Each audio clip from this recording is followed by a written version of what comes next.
Study Session 10, Socio-Constructivism. Introduction. In the previous study session, we discussed the concept of feminist theory, its importance to international relations, strands of feminist theory, and assumptions of the theory. In this study session, we will discuss socio-constructivism and its basic assumptions as a theory in international relations. Learning outcomes. When you have studied this study session, you should be able to explain the socio-constructivism theory. Theory of socio-constructivism. Socio-constructivism is a very significant theory of international relations. Unlike realism, which focuses on how the distribution of material power, such as military forces, and economic capabilities defines balances of power between states and explains the behavior of states, socio-constructivism focuses on the social aspect of international relations and not on the material aspect. In other words, social constructivists argue in favor of an ideational view and against a materialistic view of the world. They claim that the international system is constituted by ideas, not by material forces. Constructivism was introduced into the analysis of international relations by Nicholas Onuff, 1989, who coined the term. However, Alex Wendt is the best-known advocate of the theory in the field of international relations. Let us first examine the contribution of Onuff to the theory first. According to Onuff, rules in particular and how they affect the socio-political construction is the critical aspect of constructivism. Rules are what dictate what people should do. The ways in which these rules are executed are known as practices. Onuff further explains that by observing people's practices, one can determine the rules. These rules and practices are vital to the socio-political makeup, as when accepted by the people and backed up by legal laws. They form institutions and regimes.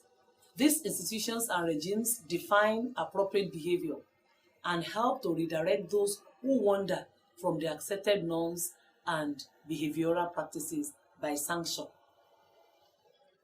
Unlike realism, which focuses on how the distribution of material power, such as military forces, and economic capabilities defines balances of power between states and explains the behavior of states.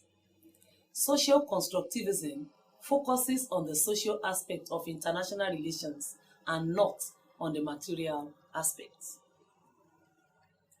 Wendt's article, Anarchy is What States Make of It, The Social Construction of Power Politics, 1992, in International Organization, laid the theoretical groundwork for challenging what he considered to be a flaw shared by both neo-realists and liberal institutionalists, namely a commitment to a crude form of materialism. By attempting to show that even such a core realist concept as power politics is socially constructed, that is not given by nature and hence capable of being transformed by human practice, Wendt opened the way for a generation of international relations scholars to pursue work in a wide range of issues from a constructivist perspective. Wendt further developed these ideas in his central work. Wendt's article, Anarchy is What States Make of It, The Social Construction of Power Politics, 1992, in International Organization, laid the theoretical groundwork for challenging what he considered to be a flaw shared by both neo-realists and liberal institutionalists, namely a commitment to a crude form of materialism.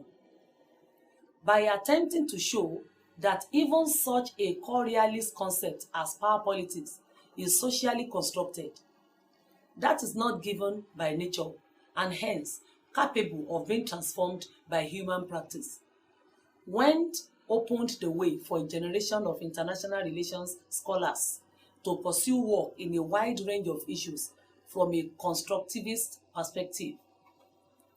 Wendt further developed these ideas in his central work, Social Theory of International Politics, 1999. According to Wendt, there are two basic views of constructivism. These are, first, that the structures of human association are determined primarily by shared ideas rather than material forces. And second, that the identities and interests of purposive actors are constructed by these shared ideas rather than given by nature. This is perhaps one of the biggest differences between constructivism and realism. Realism, on its part, developed from the belief that human nature is fundamentally flawed. As a result of this realist thinking, the international system is anarchic, and hence all international relations are derived from the necessity to survive rather than progress. This foundation of socio-political makeup is one of doing what is in the best interest of the state. Hence, while realism claims that international relations and interactions are basically determined by inherent human nature, constructivism asserts that international relations and interactions are carefully constructed by people. Social constructivists argue in favor of an ideational view and against a materialistic view of the world. They claim that the international system is constituted by ideas, not by material forces. Wendt argues that although it may be the fact that the international system may be characterized by anarchy, it is up to politicians and not international relations scholars to decide on how to deal with the anarchy. For example, if the system is dominated by states that see anarchy as a life or death situation, what Wendt terms a Hobbesian anarchy, then the system will be characterized by warfare. If, on the other hand, anarchy is seen as restricted, a Lockean anarchy, then a more peaceful system will exist. Anarchy, in this view, is constituted by state interaction rather than accepted as a natural and immutable feature of international life as viewed by new realists.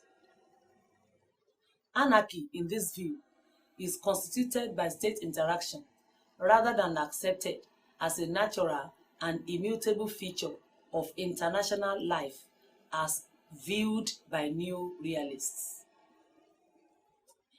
Therefore, material power and state interests are fundamentally formed by ideas and social interaction. Consequently, states in an anarchic system may each possess military and other capabilities which can be seen as potentially threatening by other states. But enmity and armed races are not inevitable outcomes. Social interaction between states can also lead to more benign and friendly cultures of anarchy. Basic assumptions of social constructivism. We can summarize the assumptions of social constructivism as follows. 1. Social constructivists analyze the interplay between structure and agency in international politics. 2. They are interested in the role of ideas, norms, and institutions. 3. It is process and not structure which determines the manner in which states interact. 4. They argue for the importance of identity and culture in international politics. 5. They do not deny the role of interest in policy making, but try to understand how these interests are constructed. Cite relevant cases of events and happenings that can be effectively explained from the social constructivism perspective. Post your contributions on Study Session 10 forum page on course website. Study session summary. In this study session, we discussed that social constructivism focuses on the role of norms, institutions, identity, and culture in international relations, and this makes it different from interest-based theories such as realism and liberalism.